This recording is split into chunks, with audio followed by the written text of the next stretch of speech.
guys, welcome back to my channel. My name is Daisy.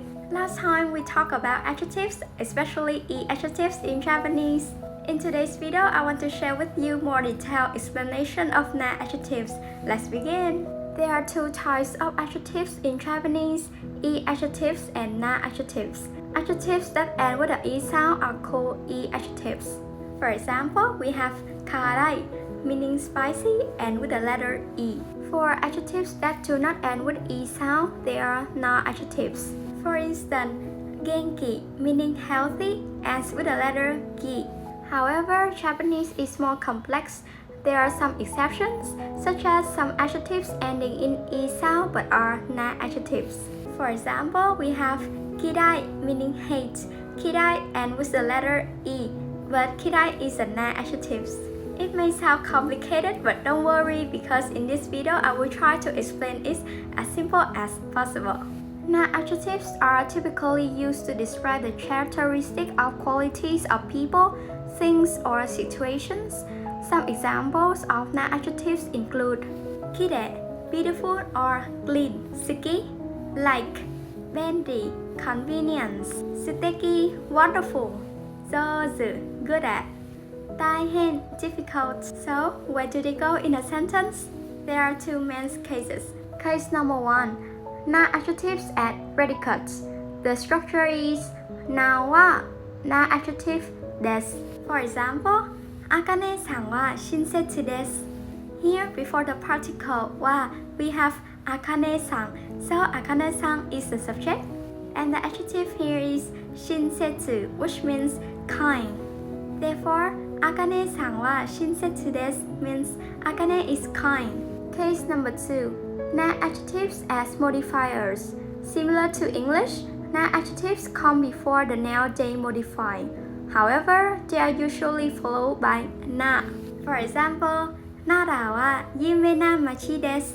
Before the particle wa, we have Nara. So Nara is the subject. Nara is a very famous city in Japan, where there are many cute deers. We have machi, which means city.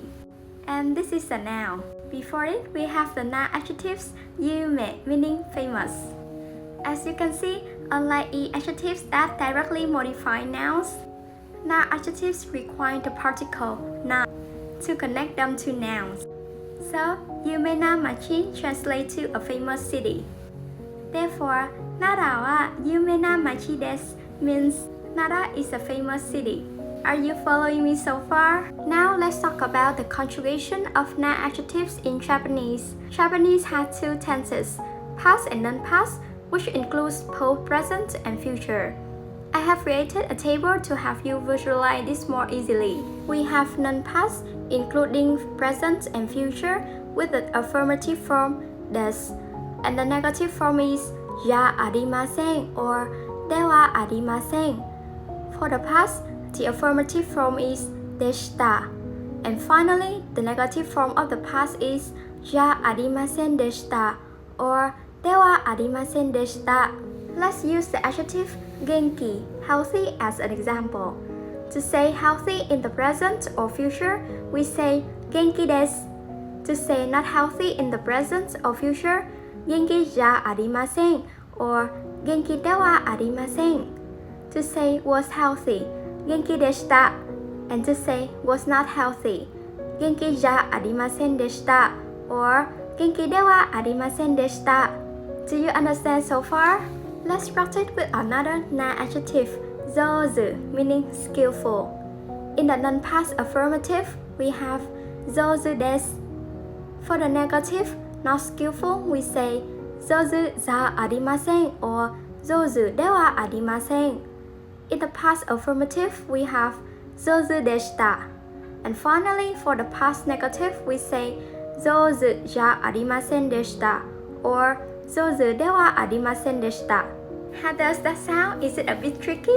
Let's move on to some examples to make it clearer. Karina-san no heya wa kirei desu. Here, before the particle wa, we have Karina-san no heya, which means Karina's room, and this is the subject. Kirei is a na-adjective, which means clean and beautiful. So the whole sentence 𝓜𝓸𝓷𝓽𝓪 𝓬𝓘 means Karina's room is clean and beautiful. Another example. レストランは静かではありません. Let's find the subject before the particle は that is レストラン meaning that restaurant, and the sentence ends with ではありません. So we know it's the negative form of the non-past tense. 静か means quiet.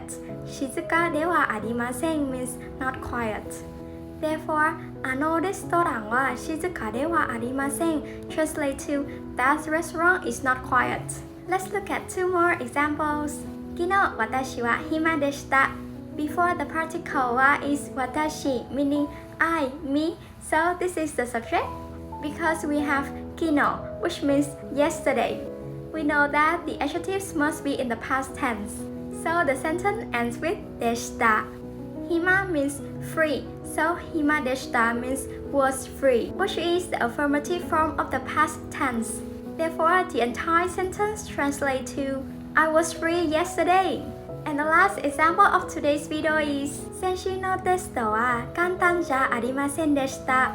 Again, we find the subject before the particle は which is 先週のテスト, which means the test last week. We see 先週 last week, so we know that the adjective must be in the past tense. The sentence ends with じゃありませんでした, which is the negative form of the past tense. 簡単 means simple, so 簡単じゃありませんでした meaning was not simple. Therefore, 先週のテストは簡単じゃありませんでした translate to the test last week was not simple. And now I'm going to introduce you to 21 essential Na-Adjectives for beginners around the N5 level. This will give you a solid foundation in Japanese adjectives. 静か quiet, 賑やか lively, 有名 famous, 親切 kind, friendly, 元気 healthy, 暇 free, 便利 convenient, 不便 inconvenient, 上手 good at, 下手 poor at, unskilled, 大切 important, きれい beautiful, clean, 素敵 wonderful, fantastic, 好き like, 嫌い dislike, hate, 簡単 easy, simple, 大変 difficult, hard, handsome, handsome, 大丈夫 alright, okay, 無駄 waste, useless, 無理 impossible, unreasonable. And that's wrap up our lesson on Japanese adjectives. I hope you enjoyed this video. Hit that like button and subscribe for more content.